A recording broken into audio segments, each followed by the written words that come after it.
morning I discovered my girlfriend was using me as her personal ATM was the day something inside me changed forever. Not that I was ever weak at 6'2" with the build of someone who actually uses his gym membership. I've solved engineering problems that made others quit in frustration. But with Melissa, God, I was blind. Completely, willfully blind in a way that still makes me cringe when I look back on it. We met at a corporate party 3 years ago. Tech Fusion Solutions was celebrating a major product launch, and the boardroom had spared no expense. Open bar with top-shelf liquor, catering from Seattle's most exclusive restaurants, even a live band playing soft jazz in the corner. I had just been promoted to lead the semiconductor division after designing chip that saved the company millions in production costs. My career trajectory was finally matching my ambitions. That night, standing by the windows overlooking the Seattle skyline, nursing my second whiskey, I saw her for the first time. Melissa Gray, the dazzling marketing consultant hired for our product launch. She wore a midnight blue dress that seemed to catch every light in the room, her blonde hair falling in perfect waves past her shoulders. But what really caught me were those eyes, piercing blue, intelligent, with a hint of something dangerous that I mistook for passion. "You've been staring at me for 7 minutes straight," she said, the first words she ever spoke to me as she approached with a champagne flute balanced delicately between her fingers. Her voice had a slight rasp to it, like someone who had interesting stories to tell. "Because it would take extraordinary willpower not to," I answered, surprising myself with my boldness after 2 glasses of the company's overpriced whiskey. I was never smooth with women. Engineering school and years of 70-hour work weeks hadn't exactly honed my dating skills. She laughed, a genuine sound that seemed to bubble up from somewhere authentic, and held out her hand. Most men would have tried some terrible line about synergy or market penetration. I like direct, Evan Blake. "You know my name," I said, taking her hand. It was cool to the touch, her grip surprisingly firm. "Of course I do. The brilliant engineer everyone's been talking about. The man behind the revolutionary chip architecture." Her eyes never left mine as she spoke, making me feel like I was the only person in a room of 200. "Your reputation precedes you. I make it my business to know the key players." Looking back, that should have been my first warning sign, her careful study of company hierarchies and power structures. But at that moment, with her eyes locked on mine and that intoxicating perfume clouding my judgment, I was just flattered. Within 6 months, we were the couple everyone secretly envied. My career continued its upward trajectory after I patented a chip architecture that positioned our company to dominate the emerging quantum computing market. Melissa's boutique marketing consultancy was landing contracts with Fortune 500 companies. Her client list read like a who's who of the tech world. "You've built something impressive," I told her one night over dinner at Canlis, Seattle's most exclusive restaurant, where we were celebrating her landing Microsoft as a client. "From scratch, all on your own." She smiled, twirling her wine glass between those perfectly manicured fingers. "I understand people, Evan. What they want, what they fear, what motivates them. Once you understand that, the rest is just execution." She reached across the table and took my hand. "Like I understand you, your brilliance, your ambition, your fundamental decency. That's why we work so well together." During Sunday brunches on our balcony overlooking Lake Washington, we talked about marriage, browsed listings in Seattle's exclusive neighborhoods, and planned vacations at places I couldn't even pronounce correctly. Our future seemed mapped out in the most perfect way. "Santorini next spring," she'd say, scrolling through pictures of white buildings against impossibly blue water on her iPad while I made us coffee. "We need to book that cliffside villa with the infinity pool before prices go up another 20%. Just imagine watching the sunset over the caldera, drinking wine, planning our empire." I'd nod and smile, mentally calculating how many extra hours I'd need to bill to make it happen. The warning signs were flashing bright enough. How she'd casually mention expensive things she wanted while watching my reaction from the corner of her eye. How her taste always ran to the priciest option available. How she never seemed to reach for her wallet when the check came. But when someone looks at you like you hung the stars in their sky, you convince yourself those red flags are just colorful decorations. The facade started cracking 13 months into our relationship. We were having dinner at our favorite Italian place when Melissa mentioned, almost casually, that her biggest client, a cosmetics conglomerate that represented about 40% of her business, had decided to consolidate their marketing with a larger firm. It's just a temporary market adjustment, she assured me, continuing to order the $200 wine pairing despite what seemed like catastrophic news. This happens in consulting all the time. When one door closes, another opens. The universe has always worked in my favor. I reached across the white tablecloth and took her hand in mine, noticing the fresh manicure, the designer watch, the tennis bracelet she'd bought herself as a business expense the previous month. Don't worry about money. What's mine is yours until your business gets back on track. We're partners. The relief in her eyes made me feel like her hero, her protector. This is why we're so perfect together, Evan. You always have my back when things get tough. Not many men would be so supportive. That moment of vulnerability, so rare from her, melted any financial concerns I might have had. I felt needed, valued, essential to her happiness. It was addictive. 2 months later, she lost another major client, then another the month after that. Soon, her consulting business wasn't just struggling, it had basically ceased to exist. The impressive client roster she'd bragged about had evaporated with suspicious speed. The market is completely oversaturated, she explained one evening, lounging on our designer sofa in athleisure wear that still had the price tags tucked inside.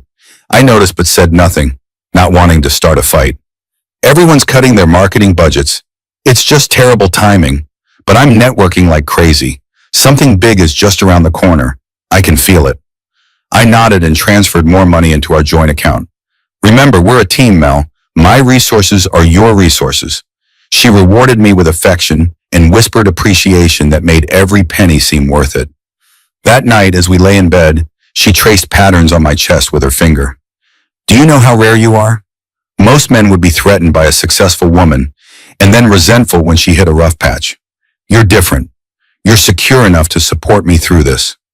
Her words filled a need in me I hadn't even recognized. To be different from other men. To be exceptional. To be worthy of someone like her.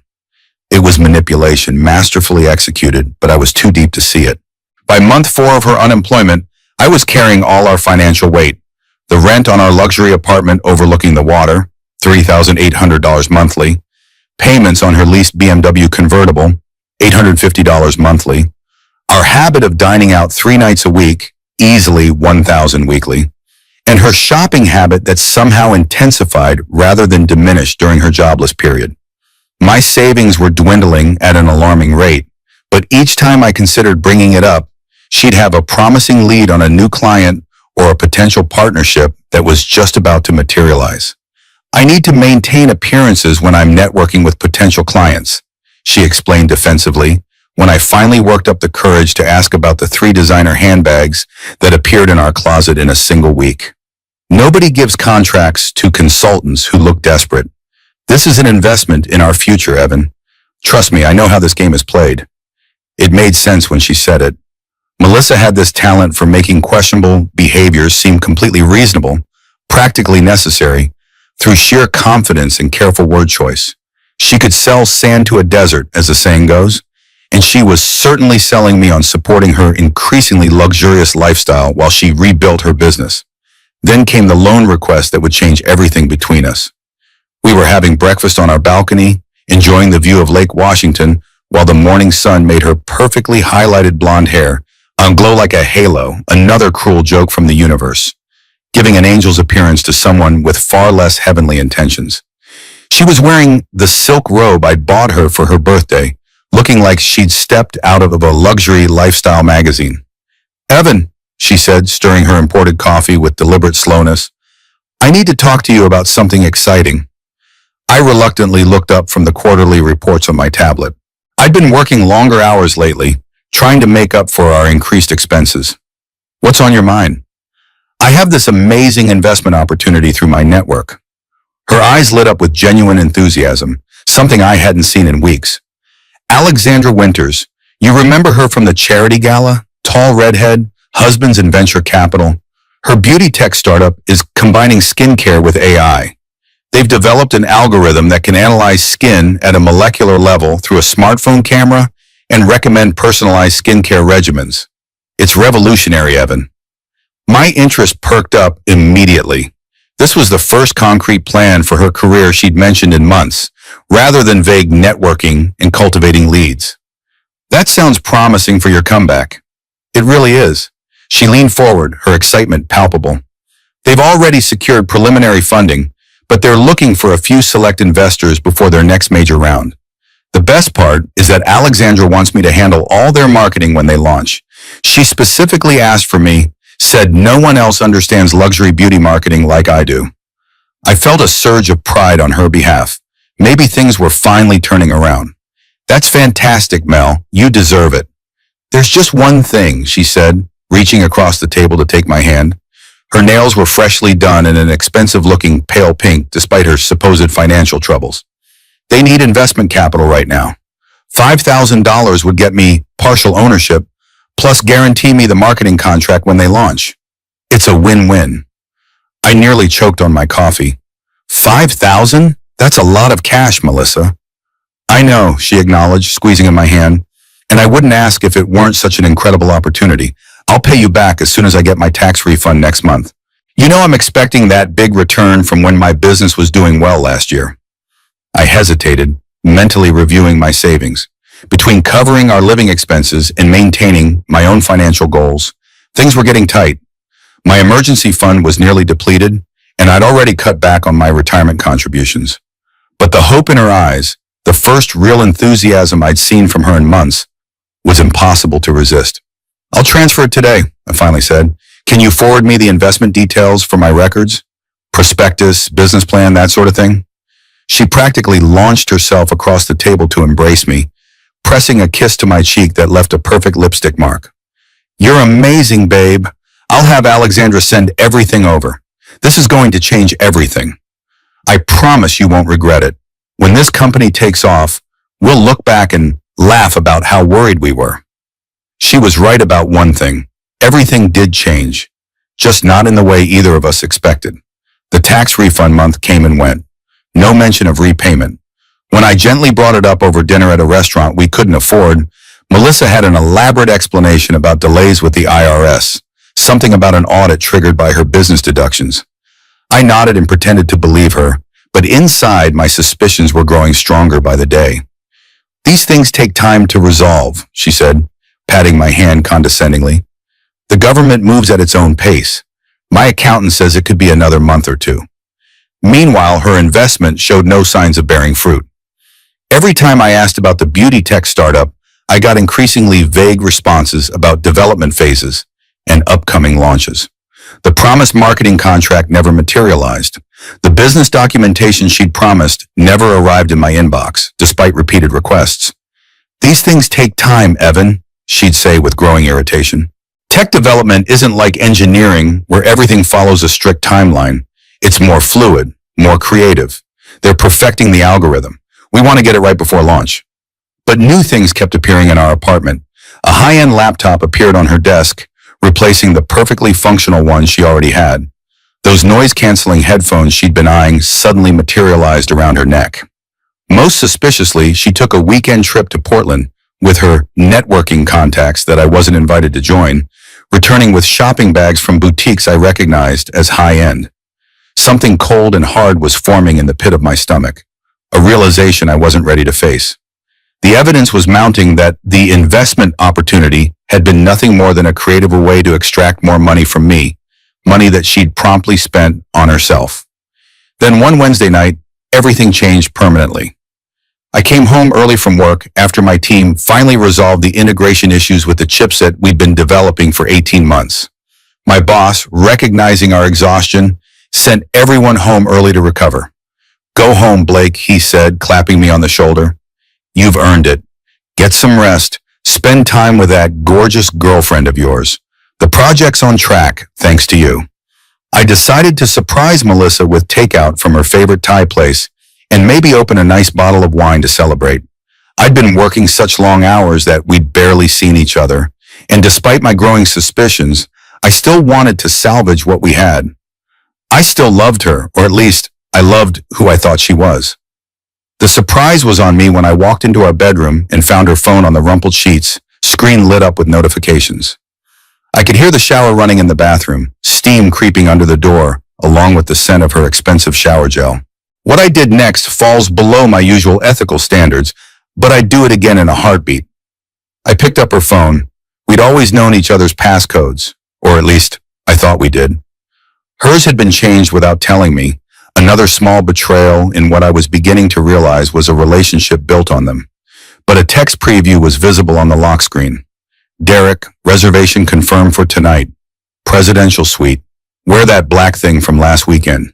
Can't wait to taste you again. The Thai food hit the floor. I don't even remember dropping it, just the sound of plastic containers cracking open. The smell of curry and basil suddenly filling the room. Sauce seeping into our expensive carpet.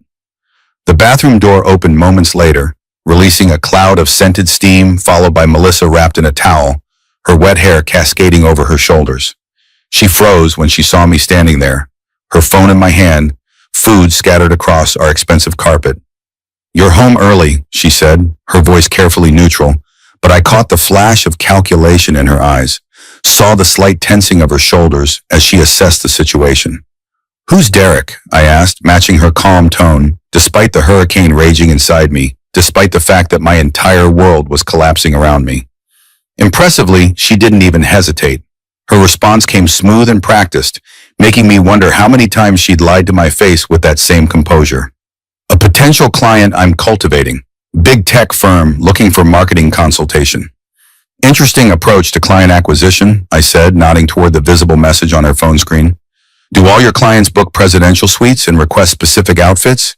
Do they all talk about tasting you again? Is that standard business practice now?" A flash of anger crossed her face before she composed herself, shifting seamlessly from surprise to indignation. "Going through my phone? That's a new low for you, Evan. I knew you were becoming controlling with money, but this is invasive." "Answer the question, Melissa." She sighed dramatically, dropping the act entirely when she realized it wasn't working. "Fine. Yes, I'm seeing someone. These things happen sometimes. Relationships run their course.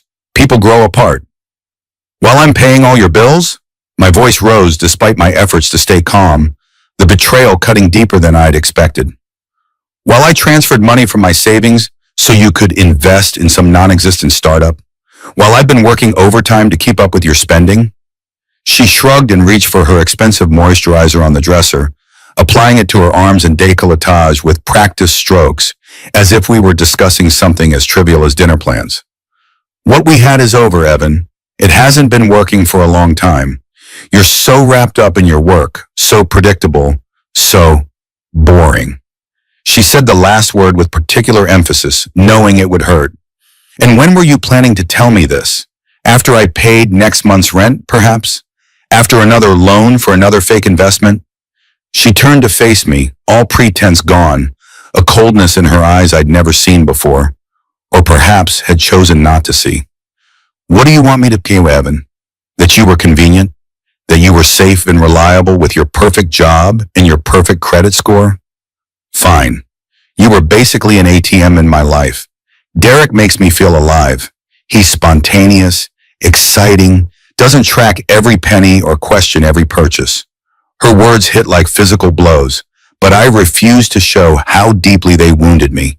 Every moment of tenderness, every whispered promise, every plan for our future, all of it had been a calculated performance designed to extract maximum value from me. I'd been audited and found useful only for my financial resources. "I want my $5,000 back." "Today," I said, my voice deadly quiet. She laughed, a cold sound nothing like the warm laugh I'd fallen for, and tightened her towel. "I don't have it. Do you think I'd still any here if I had that kind of cash lying around?" "The tax refund." "There is no tax refund," she interrupted dismissively. "My business barely broke even last year. The refund was just a convenient excuse." "And the investment? The beauty tech startup?" "Please," she rolled her eyes. "Alexandra's startup is an Instagram account where she posts skincare reviews for free products. She's not even incorporated." "So where did my money go? All $5,000 of it?" "Here and there," she said vaguely, then gestured toward her recently enhanced chest that I'd attributed to an expensive new bra. "Some of it went to these. Best investment I ever made. Derek certainly thinks so." Something inside me snapped. Not toward violence. That's never been me and never will be. But the nice guy, the understanding boyfriend, the human ATM, he died right there on our bedroom floor among scattered pad thai and sticky rice. You have 72 hours, I said, my voice deadly quiet. Get me my money or I'm taking you to court. I have records of everything. The transfer, your texts promising to pay me back, emails discussing the investment. This was a loan, not a gift, and I'll make sure a judge sees it that way. Her eyes widened slightly, then narrowed. A flash of something, fear perhaps, crossed her face before her features hardened. Are you threatening me? I'm promising you, this was a loan with clear evidence, texts, emails, bank transfers, all showing your promise to repay. I want my money back. Her demeanor changed in an instant, vulnerability replacing arrogance. Her bottom lip trembled, and her eyes filled with tears that I now recognized as completely manufactured. Your tone is scaring me, she said, her voice suddenly trembling, arms wrapping around herself protectively. The way you're looking at me right now, I think you should leave. I don't feel safe with you anymore.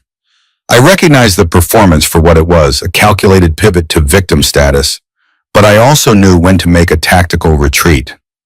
Fine, I'll stay elsewhere tonight, but this conversation isn't over. 72 hours, Melissa. While I packed an overnight bag, throwing in clothes for work and toiletries, Melissa watched from the doorway, her stance relaxed now that I was leaving. The tears had vanished as quickly as they had appeared, not even leaving tracks in her makeup.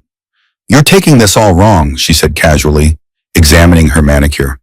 We could have stayed friends, had a clean break, maybe even helped each other professionally down the line. But you had to make it ugly with all this money talk. I zipped up my bag and looked her straight in the eyes, really seeing her for the first time. Not the projection of my hopes and dreams, but the actual person standing before me. Cold, calculating, completely self-interested. I have enough friends, I said. What I don't have is my $5,000. Her expression hardened. We'll see about that. 3 days later, I was served with temporary restraining order papers at work, in front of my colleagues. Maximum embarrassment achieved. Jenkins from HR called me into his office, his expression grave. This is irregular, Blake. We've never had an employee served with a restraining order on premises before. I explained the situation as calmly as possible, emphasizing that I had never threatened or harmed Melissa in any way. This is about money, not safety. She owes me a significant amount and is trying to avoid repayment. Jenkins nodded sympathetically. I believe you for what it's worth, but we have protocols to follow. You'll need to work from home until this is resolved. I'm sorry. Melissa had gone to court claiming harassment and threatening behavior. She'd used a recorded snippet of our argument, get me my money or I'm taking you to court, edited to sound ominous and threatening rather than a straightforward statement of legal intent. She'd filed a police report about feeling unsafe. She'd created a paper trail of text messages to friends expressing fear of her increasingly controlling boyfriend. The system designed to protect actual victims of domestic violence and stalking and had been weaponized against me as a shield against legitimate debt collection. I had two choices, fight back or walk away. Walking away would have been easier in some ways. Write off the $5,000 as an expensive lesson in trust and move on with my life. But it meant more than money now. Walking away meant losing not just the cash, but my self-respect and reputation. It meant letting someone manipulate a system designed to protect real victims. It meant Melissa would do this again to someone else using the same playbook that had worked so effectively on me. So I chose to fight, but not with anger or emotion, with cold, methodical precision. First, I hired Alice Rogers, a no-nonsense civil attorney who specialized in cases like mine. Her office was minimalist, her handshake firm, and her rates eye-watering. But the look on her face when I showed her all my evidence was worth every penny. You've got receipts, she said with professional admiration, flipping through the folder of screenshots, bank records, and email printouts I'd compiled. Literal and figurative. I'm an engineer, I replied simply. Documentation is second nature. Most clients come in with a sob story and no evidence, she said, continuing to review the materials. You've given me something I can work with. The restraining order is clearly retaliatory, and we have the evidence to prove it. Alice helped me prepare for the restraining order hearing while simultaneously filing a small claims suit for the money. The dual approach was critical. We needed to defeat the restraining order to strengthen the financial case and clear my name. If the judge sees through her manipulation on the restraining order, it sets the tone for the financial case, which explained. It establishes a pattern of deception and retaliation that supports our narrative. Meanwhile, I obeyed the temporary order to the letter. No contact, no driving by our apartment, no messages through friends, nothing that could possibly be construed as a violation. I even changed my regular coffee shop and grocery store to avoid any chance encounters that could be twisted against me. I stayed with my buddy Marcus, sleeping on his couch and working remotely thanks to Melissa's machinations.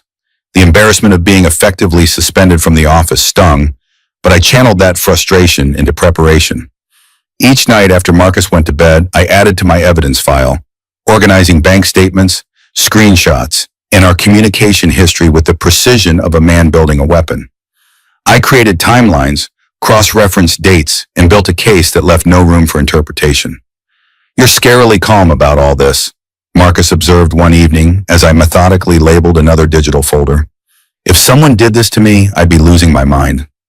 "Anger clouds judgment," I replied, not looking up from my laptop, "and I need perfect judgment right now."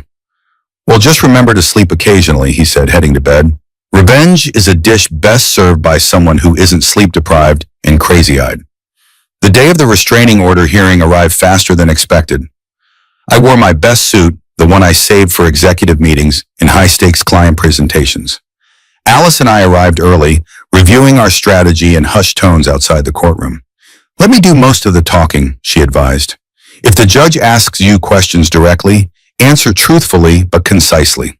No emotional outbursts, no matter what she says about you.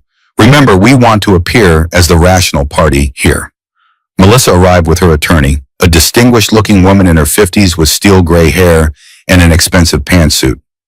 Melissa had dressed the part of a frightened victim, minimal makeup, conservative clothing, hair pulled back simply. Gone were the designer labels and perfect blowout that had been her signature. Our eyes met briefly across the hallway. She quickly looked away, clutching her lawyer's arm as if for protection, a gesture so obviously rehearsed it would have been comical in any other context. Inside the courtroom, her performance continued. Her voice quavered as she described feeling increasingly controlled throughout our relationship. She claimed I monitored her spending.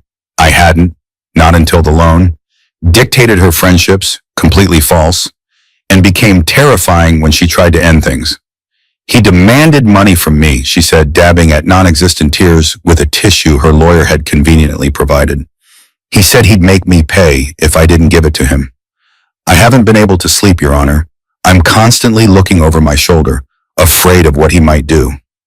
The judge, an older woman with shrewd eyes and a no-nonsense demeanor, listened impassively before turning to me and my attorney. "Your response, Ms. Rogers?" Alice stood. "Your Honor, we have evidence that Ms. Gray's claims are not only false but deliberately manufactured to avoid a legitimate debt." What followed was a methodical dismantling of Melissa's narrative. Alice presented our documented history, the text where Melissa asked for the loan, clearly stating it was for a business investment, the bank transfer records showing the exact amount, the repeated promises to repay after her tax refund, the complete recording of our argument, not just the edited snippet Melissa had submitted, which clearly showed I was discussing legal action, not physical threats. "And most tellingly, Your Honor," Alice continued, "we have Ms. Gray's own messages to my client after receiving the loan, where she writes, and I quote, 'I promise I'll pay you back after my tax return comes. You're saving my life with this investment opportunity.'" The judge turned to Melissa. "Ms. Gray, do you deny writing this?" Melissa squirmed slightly in her seat. That was before he became threatening. "And when exactly did this threatening behavior begin? After you started seeing someone named Derek, perhaps?" Melissa's eyes widened. Her lawyer whispered something urgently to her. "Ms. Gray," the judge continued, leafing through the evidence before her, "have you repaid any portion of this loan?" "It wasn't exactly a loan," Melissa hedged, her confident demeanor slipping. "It was more of a gift for our future together. We were planning to get married. He's just bitter that I ended things." "That contradicts your own written statements, doesn't it?" the judge pressed. Melissa fell silent, looking to her lawyer for help. The attorney tried to intervene with a procedural objection, but the judge waved her off. I've reviewed all the evidence submitted, and I have to say, I'm troubled by what I'm seeing, the judge said, her tone stern. I've seen a disturbing trend of protective orders being used as weapons in what are essentially civil disputes. This court takes domestic violence extremely seriously, which is why misuse of these protections is particularly troubling. She shuffled the papers before her. Based on the evidence presented, I'm denying the permanent restraining order and dissolving the temporary one. There is no credible threat of harm here, but rather an apparent attempt to avoid a financial obligation. Looking directly at Melissa, she added, Ms. Gray, I strongly advise you not to make false reports in the future. Such actions undermine the credibility of genuine victims and can expose you to sanctions. This case is dismissed. The gavel came down with a finality that sent relief flooding through me. Phase 1, complete. As we exited the courtroom, Melissa hurried past with her lawyer, avoiding eye contact. For the first time in weeks, I could breathe properly again. The restraining order had been more than just an inconvenience.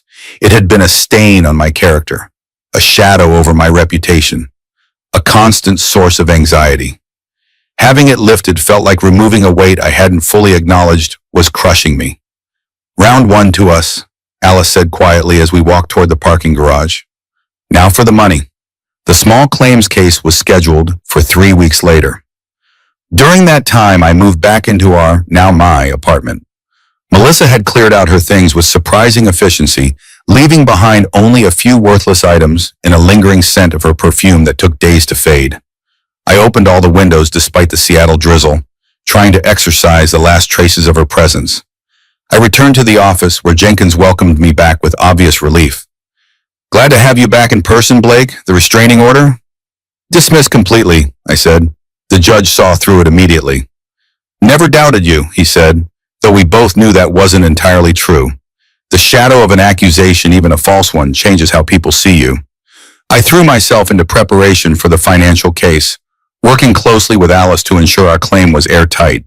We anticipated Melissa's likely defense, that the money was a gift, not a loan,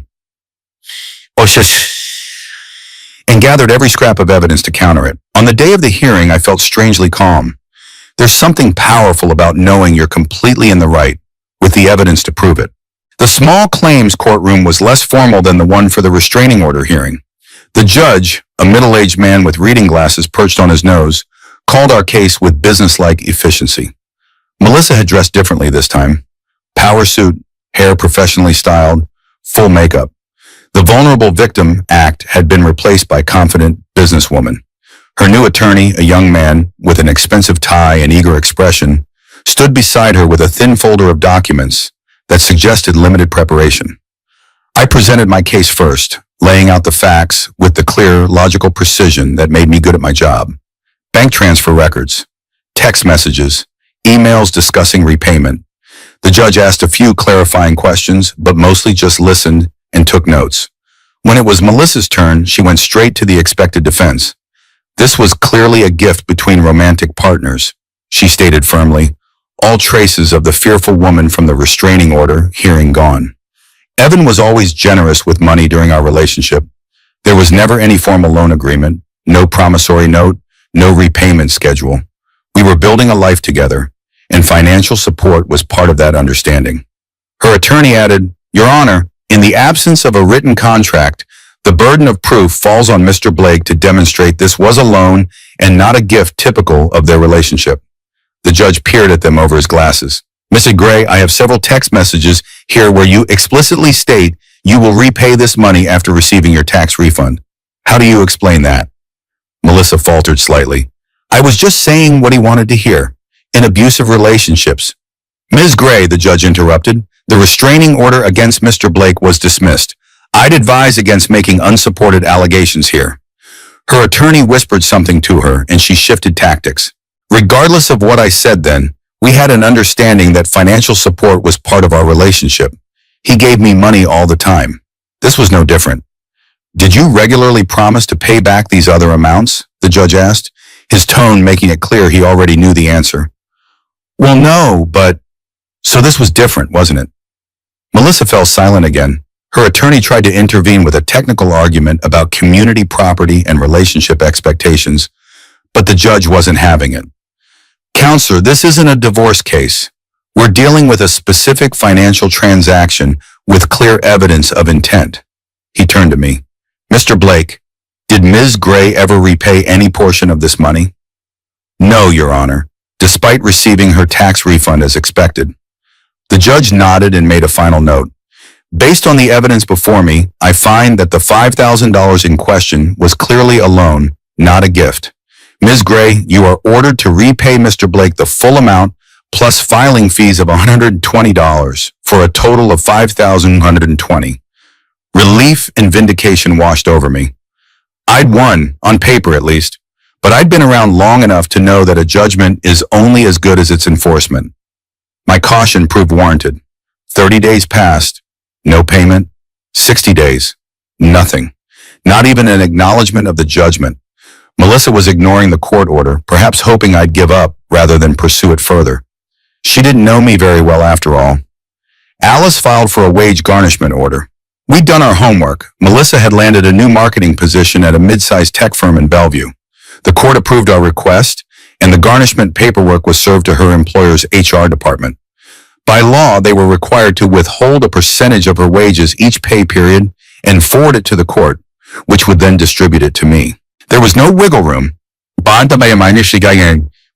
No way for her to talk her way out of it. No charm offensive that could state the automatic deductions from her paycheck. The first garnished payment arrived in my account 3 weeks later. It wasn't much, about $300, but it represented something far more valuable than money. It was proof that the system could work, that lies and manipulation didn't always win, that persistence in the face of injustice could eventually yield results. I imagined Melissa's face when she saw her reduced paycheck, when she had to explain to her HR department why they were receiving court orders about her wages, when her new colleagues inevitably found out that the polished, professional woman they'd hired had a judgment against her for what amounted to fraud. The payments continued, bi-weekly drips of justice. I tracked them in a spreadsheet, watching the debt slowly shrink. At this rate, it would take about 10 months to recover the full amount. I could live with that. This was no longer about money. It was about principle, about consequences, about making sure that actions had appropriate reactions. 6 months in, something unexpected happened. I received a bank transfer for the remaining balance, all at once. Along with it came an email from Melissa, the first direct communication since the restraining order debacle. I'm paying this off in full so I never have to think about you again. My new company is doing a background check for a promotion, and I can't have an active judgment affecting my credit. Congratulations. You've made your point. I hope ruining my life was worth your precious $5,000. I stared at the message for a long time, contemplating how to respond. In truth, I'd moved on emotionally. I was dating someone new, a veterinarian named Sarah who was as genuine as Melissa was fake. My career was thriving. I'd been promoted to senior engineer with a substantial salary bump that more than made up for the financial hit Melissa had caused. The money had long since stopped being the point. This was about principle, about consequences, about making sure that actions had appropriate reactions. I typed a simple reply. Justice isn't about ruining lives. It's about restoring balance. The debt is now paid. Her response came quickly. You always did think you were better than everyone else. Always so righteous, so perfect. I bet you're sleeping well at night, aren't you? I thought about that, about the weeks of stress, the public humiliation of being served at work, the nights spent on Marcus's couch, the money spent on legal fees that far exceeded the original loan amount.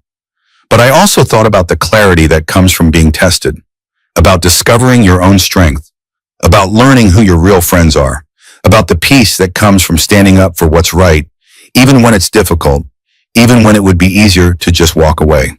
Yes, I wrote back, I sleep very well. I hit send, then blocked her email address. Some chapters need to stay closed. 4 weeks later, my phone exploded with notifications while I was having lunch at my desk. Marcus was calling, texts were coming in from mutual friends, and social media alerts were pinging nonstop. Dude, turn on any news site right now, Marcus said when I answered, his voice a mix of disbelief and schadenfreude. Your ex has completely lost her mind. It's all over Twitter. I pulled up a local news website and there it was. Shaky cell phone footage showing Melissa being escorted out of Canlis, one of Seattle's most exclusive restaurants, screaming and struggling against two security guards while diners watched in shock. Her carefully constructed image of polished professionalism had shattered spectacularly, replaced by a woman completely out of control, mascara running down her face, designer dress askew. According to the rapidly spreading story, Melissa had spotted Derek, yes, that Derek, having a romantic dinner with another woman in a private dining room. She'd stormed in, thrown a glass of red wine on the woman, and started screaming about how Derek had been sleeping with her while married the entire time. You told me you were separated. Her voice could be heard clearly on the video. You said you were filing for divorce. You said I was special. The woman, it turned out, wasn't some random date. She was Derek's wife. They'd been separated briefly during his affair with Melissa, but had reconciled months ago.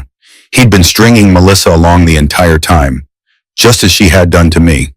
The cosmic irony wasn't lost on me. The video was brutal. Melissa, once so polished and controlled, was completely unhinged, screaming that she'd given up everything for him, that he'd promised to leave his wife, that he was a lying, cheating bastard. When security tried to remove her, she'd fought them, resulting in the embarrassing footage of her being dragged out while shouting increasingly personal details about their relationship that made even me cringe. You paid for these, she screamed, gesturing wildly at her chest as they pulled her toward the exit. You said they were an investment in our future. Was that a lie too? By nightfall, the video had gone viral nationally. By morning, it had millions of views, and Melissa's full name was trending. Someone had recognized Derek as a senior executive at a prominent investment firm, adding another layer to the unfolding drama. I felt a complicated mix of emotions watching the footage. Part of me, the part I'm not proud of, felt a grim satisfaction seeing her carefully constructed image shatter so publicly. There was a certain poetic justice in her being betrayed by the very man she'd betrayed me for. But another part just felt sad for her. No one looks good in their worst moment, caught on camera and broadcast to millions. The fallout was swift and merciless. Derek was placed on administrative leave from his firm within 24 hours, a corporate euphemism for we're figuring out how to fire you without legal exposure. His wife filed for divorce the next day, issuing a scathing statement through her attorney about betrayal of trust that made headlines in the financial press. And Melissa? She was fired from her new job almost immediately. Having your unhinged public meltdown go viral isn't compatible with a marketing career built on image and connections. The company issued a terse statement about values alignment that effectively ended her career in the industry. 3 days after the incident, while the internet was still feasting on every detail of the scandal, I received another email from Melissa, sent from a different address to bypass my block. Are you happy now? You started all of this? I've lost everything, my job, my reputation, my future. I hope you're satisfied with your revenge. I didn't respond, but the accusation bothered me. I hadn't caused this. I hadn't made her cheat, lie, or explode in public. I had simply held her accountable for a specific debt. A week later, Sarah and I were cooking dinner together in my apartment. Now our apartment, as she'd gradually moved in over the past few months. She was chopping vegetables while I stirred a risotto, telling me about a difficult surgery she'd performed that day when my phone rang with a number I didn't recognize. Is this Evan Blake? A woman's voice asked when I answered. Speaking. This is Northwest Hospital. We have you listed as an emergency contact for Melissa Gray. My stomach dropped. Sarah looked up from her cutting board, concern evident in her expression. That must be outdated information, I said, struggling to keep my voice even. We haven't been together for almost a year. There was a pause. Sir, Ms. Gray was admitted earlier today after an apparent overdose. She's stable now, but she specifically asked for you. I covered the phone and explained the situation to Sarah. You should go, she said without hesitation, setting down her knife. Not for her, but for yourself.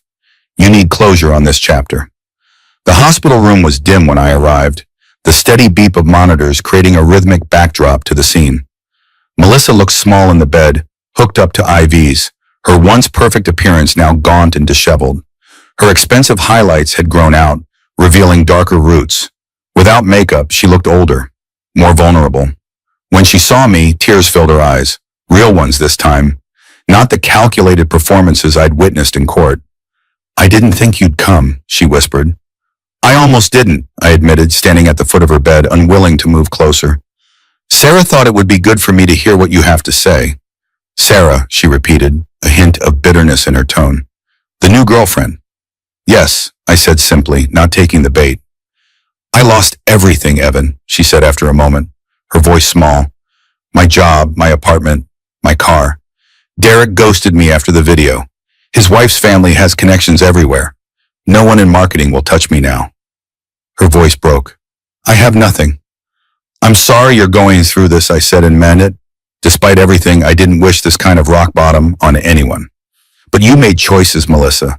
We all have to live with the consequences of our actions." "Like you forcing me to pay back that money?" Bitterness crept into her voice. "You couldn't just let it go. You had to make a point." "It wasn't about the money in the end," I said quietly. "It was about accountability, about not letting you manipulate and use people without consequences." She looked away, staring at the ceiling.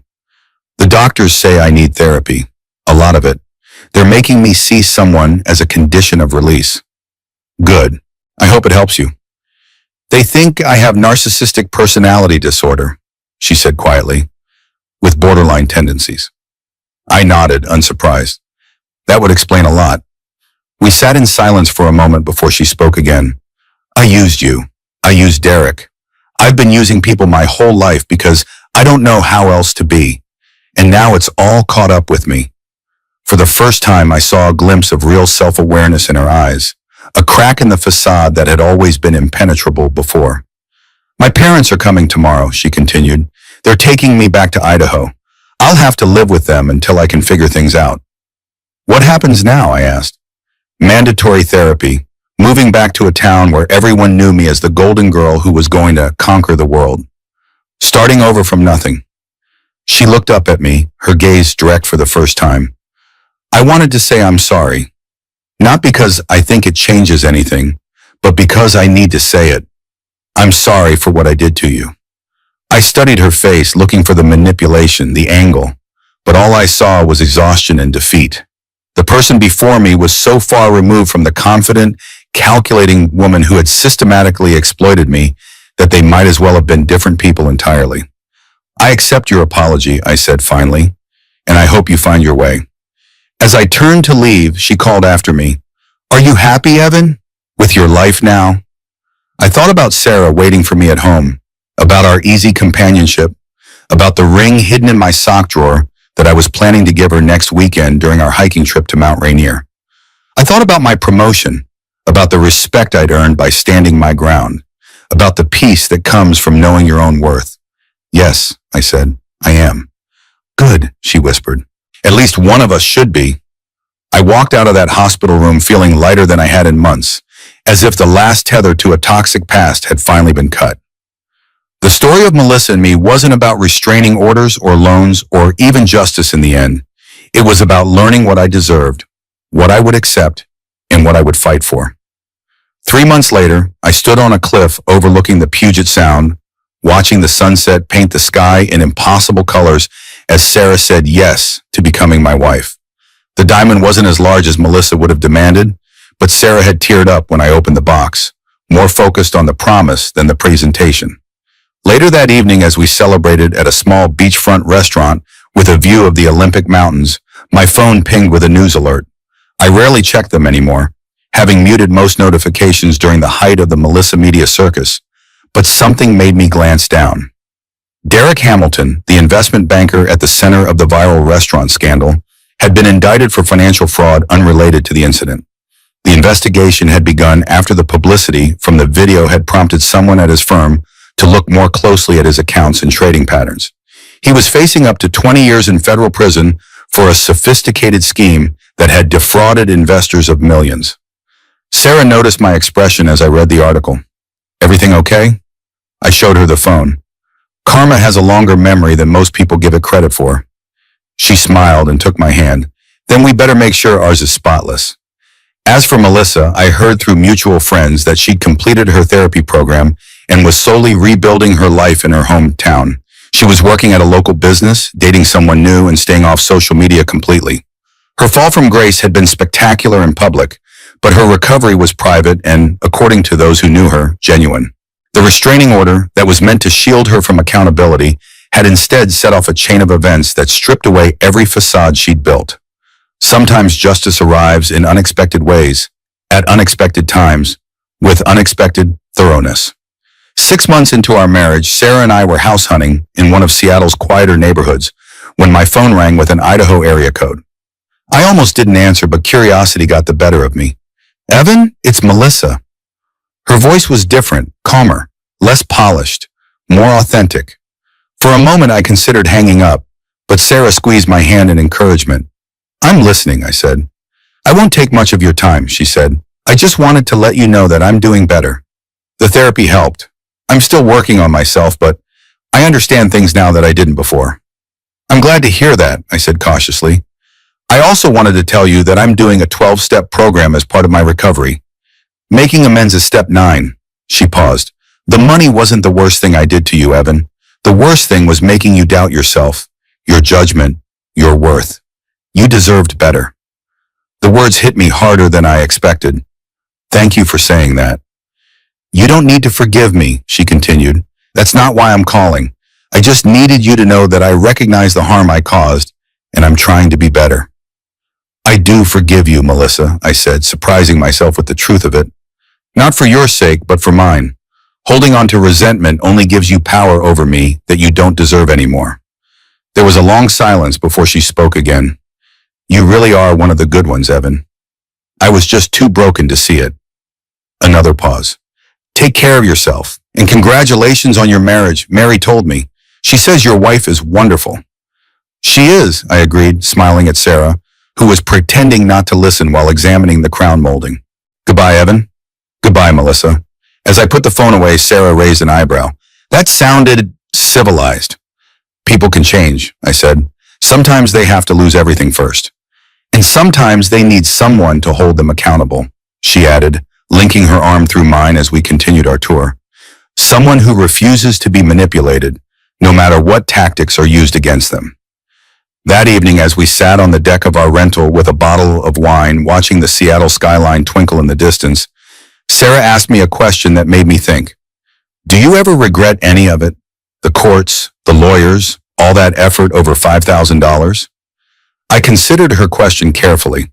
Not for a second. It was never about the money. It was about refusing to be a victim, about standing up for what was right even when it would have been easier to walk away. "You know what I love most about you?" she said, resting her head on my shoulder. "Your moral compass doesn't waver, even when the storm is at its worst." The restraining order that Melissa had filed to intimidate me, to silence me, to make me back down, had become the first domino in a chain reaction that had ultimately freed us both, me from her manipulation and her from the person she had become. Sometimes the path to justice isn't straight or clear, but if you stay the course, if you refuse to be deterred by false accusations and character assassination, the truth eventually comes to light. And sometimes the best revenge isn't revenge at all. It's living well while karma does the heavy lifting. If you like this story, please click the hype button. This video deserves to be popular. Have a nice rest.